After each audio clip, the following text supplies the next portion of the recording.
And I saw a great white throne, and him that sat on it, from whose face the earth and the heaven fled away, and there was found no place for them. Well, you know what? Since we got a little time, we're going to back up and read verse 4 first. I'm sorry, just save time. Let's read verse 6. Revelation 20, we're going to throw this in here. Pick it up at verse 6. Because Jesus just said, and Daniel said the same thing about people awakened from the dust. Jesus said they there in the grave, same place. We know that's also been called hell, right? Just like Jesus was in the grave, that was called hell. Well, we all, those that have already died, they in hell, not the grave, and they got to come out of there.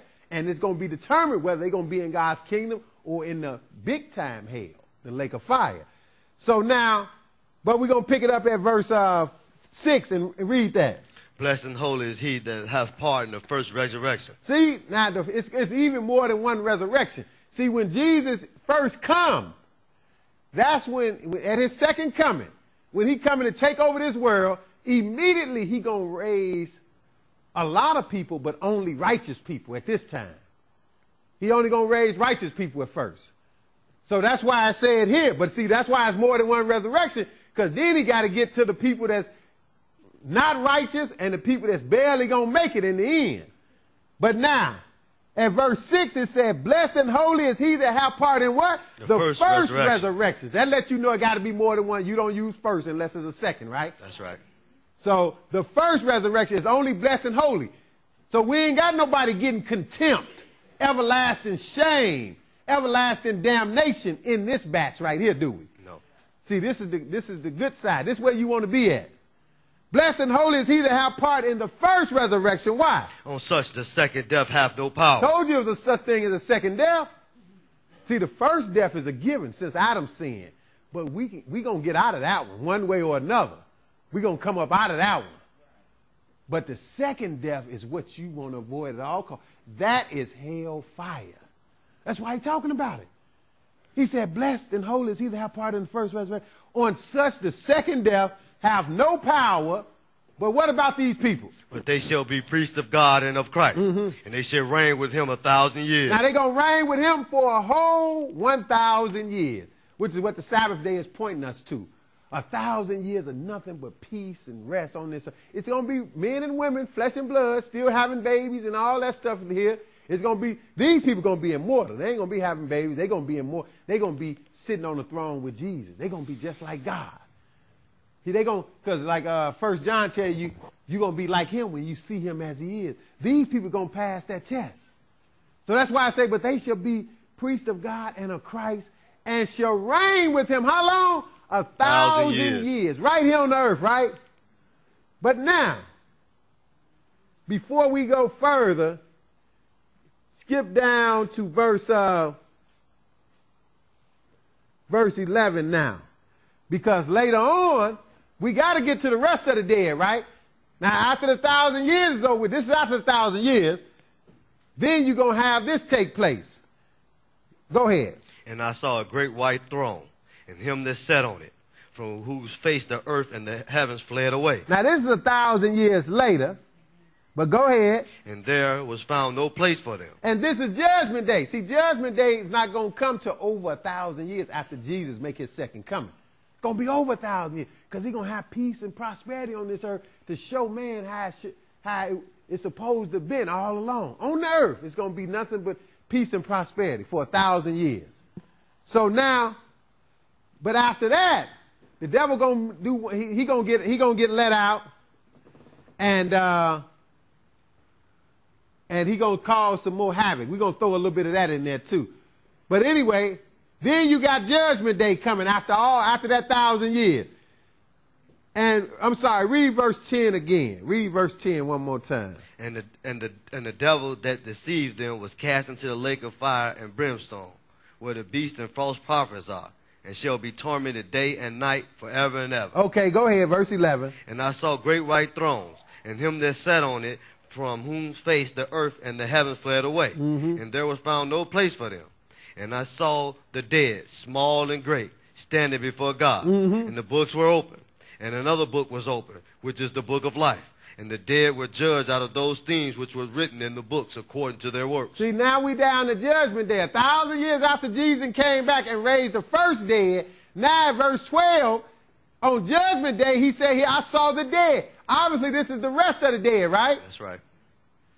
See, because if we would have read verse 5, he told you the people that came up in the first resurrection was special, and verse 5, the rest of the dead. Matter of fact, let's read that. We're going to read all this Verse stuff before 5. it's over with. Read verse 5. Go ahead. But the rest of the dead lived not again until the 1,000 years were finished. This is the first resurrection. See, the people in the first resurrection was blessed and holy, but the rest of the dead didn't make it, did they? They not going to come back until after the 1,000 years is over. That's important to understand. They not coming back till later. So now when you get down here to verse 12, the 1,000 years is over, and he said, I saw the dead. This saw the dead, the rest of them. Small and great stand before God. And the books was open, and another book is open, which is the book of life, and the dead were judged out of those things which were written in the books according to they called on the name of Jesus. No. Didn't say that, didn't it? No. It didn't say even according to just their faith that they had. No. That they believed. Didn't say that, did it? No. What did it say? According to their works. According to their works. Somebody better find out what you need to please God, because he's judging by your works. Like Nehemiah and them was saying in that song they sang, it ain't enough to just call on Jesus. You got to really know him according to what the Bible is saying, and it takes some works to know him. That's what it takes. So that's why he said that he even telling you in the Bible, he judging people according to their works, and you go to church and let somebody tell you, you ain't got to do no works. Jesus did it all. You really being deceived. Go ahead. But now the dead is coming back. That's what we want to get. But we going to see where it say they coming back from. We know they've been dead. Go ahead, 13. And the sea gave up the dead which were in it. See, now even the people that drowned, they got to come back. See, ain't no place you can't even die and go nowhere and get away from God. Ain't that something? You can commit suicide if you want to. Guess what? He going to wake you up. Still. You can do whatever you want to do. He going to find you and bring you back. Put all the pieces back together, and you're going to have to answer to God. Right. So he said, and the sea. So if you drowned in the sea, they coming back. Gave up the dead which were in it. Go ahead. And death and hell delivered up the dead which was in them. Wait a minute. Death and hell delivered up the dead that's in them. You know, just if you dead, period, you could have just been blown to smithereens. That's right. You could have been cremated and just been ashes all over the place. You just dead. You ain't really no particular place. It don't matter, though. You coming back again. He said, sea gave up the dead which were in it, death, and then he said hell. Here go hell. Here go that word again. Hell delivered up the dead which was in. See, people that read this, they say, what, does this mean people in the lake of fire already? That wouldn't make no sense, would it? No. Because why is God going to bring them from the lake of fire and then have judgment on them to determine whether they should be in the lake of fire or not? Oh, yeah, you've been in hell. How long you been burning for? Wow. But you wasn't that bad. I'm opening the books here. Or even give them a break for it. It wouldn't make no sense for him to give them a break, say, well, you've been in hell burning, but this is just official. I'm going to judge you and put you back in hell. That wouldn't even make no sense, would it? No. They not in hell fire, in other words. They in what we found out is the grave. Jesus went to this hell, didn't he? But his soul wasn't left in hell. Well, their soul not going to be left in hell. Even though they have corrupted by now, but he going to put them back together. They coming out with a different type body. So that's what it means when it say, verse 13, and the sea gave up the dead which were in it, death and hell, that's the grave, brothers and sisters, delivered up the dead which were in them, and what? And they were judged, every man according to their works. And now you're getting judged according to your works. Now what's going to happen? Go ahead. And death and hell were cast into the lake of fire. Uh-huh. This is the second death. Now they go to the lake of fire. See, that's called hell too. See, you got two types of hell in that one verse, don't you? You got death and hell, the grave. In other words, all death is going to be consigned. All hell is going to be in one location now. We're going to put all hell over here. We're going to leave them right there. They can be by themselves. And death and hell were cast into the lake of fire. Now that's hell. This the top of the line hotel here, though. Death and hell were cast into the lake of fire. This is what?